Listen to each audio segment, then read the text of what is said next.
Hey everybody, Sean here from VidGamiac.com. Here we are today back in the Tools of Torment update for Dead by Daylight, going for the Adept Skull Merchant achievement.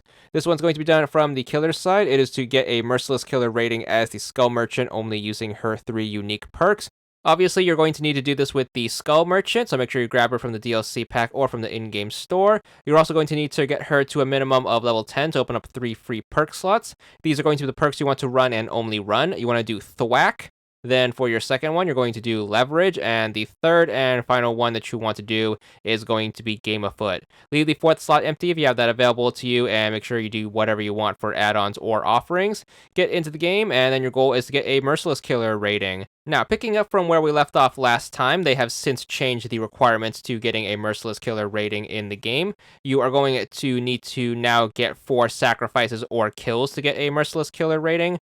So the biggest benefit to this change, of course, is not being super pressured to do well in the early game.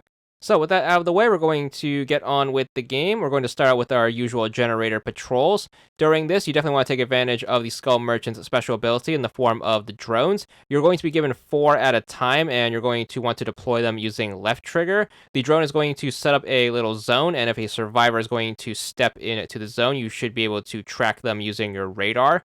Now, you're going to need to place the drones pretty far apart since they are going to have a range on them that the game allows you to place them.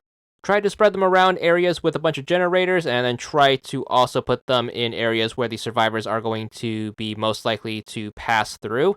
And then once you do manage to find someone, whether that be you find them the normal way or a drone picks them up, make sure you start your first chases or so. So most of the Skull Merchant's perks are going to revolve around you hooking survivors. So if you're going to be the player that likes to down survivors and have them bleed out, you definitely want to make sure you switch up that strategy to go for the actual hooks, as most of her perks are going to kick in once you actually start hooking people. So hopefully you should be able to down and hook a survivor pretty early on into the game.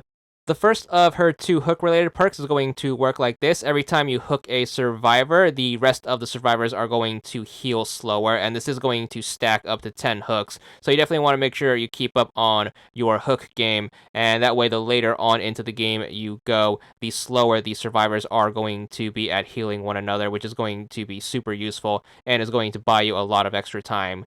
As for the second perk, this is going to be one of those perks you need to remember that you have. Once you hook a survivor, you're going to want to try to do a break action right away. So that's going to be kicking a pallet, a barrier, or a generator.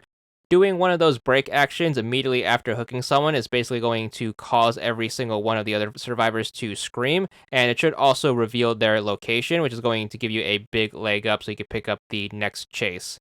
As for her third and final perk, this one is only going to apply whenever you are chasing the obsession. If you are in the midst of chasing the obsession, if you do a break action, you should get a nice little speed boost. So this is going to be super useful if you are dealing with an obsession who is going to be dropping pallets on you all the time. Make sure you break the pallets and then use your speed boost to close the distance, and you should be able to punish accordingly. It can be pretty helpful, but since you are limited to using it on 1 out of 4 of the survivors, you are going to only get so much out of it with the rest of the build, since you can't change who the obsession is, unfortunately. So make sure you do take advantage of it when you can.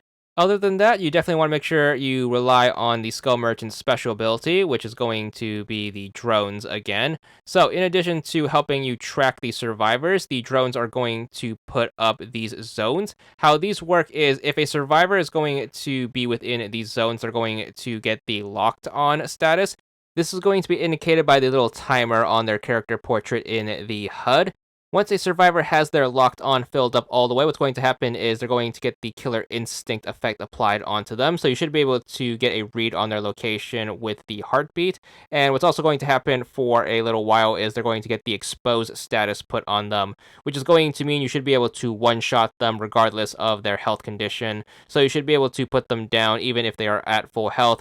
And then, of course, you can punish accordingly by bringing them to a hook. So it's going to help that you spread your drones around, and then while chasing the various survivors, you want to make sure you try to pressure your chases going into these drone zones so you can try to build up their lock on. Now, the downside, unfortunately, is if a survivor is outside of the zone, their locked on status is going to diminish over time. So make sure you definitely try to pressure them into your drone zones and then keep them there.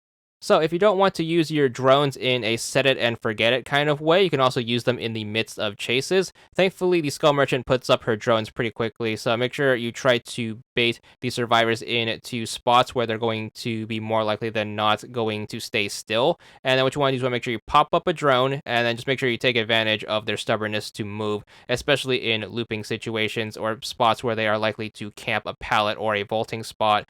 And then just make sure you get they're locked on, built up all the way. They should get the exposed status, and you should be able to punish accordingly by one-shotting them. Once you get into the late game, you definitely want to take advantage of your radar tracking here, as you do not want a survivor to get a lucky hatch escape. So make sure you try to keep the pressure up, and then just make sure you quickly try to locate the last few survivors or so, and make sure you get a fix on their location, so none of them give you the slip. And of course, hopefully you can go for that quad sacrifice or kill, and then if you happen to finish off all 4 survivors, you should be good for the Merciless Killer rating.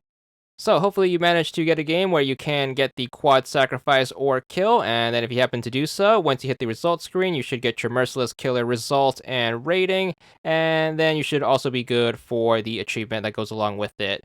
20 gamer score for this one, and that's all there is to it.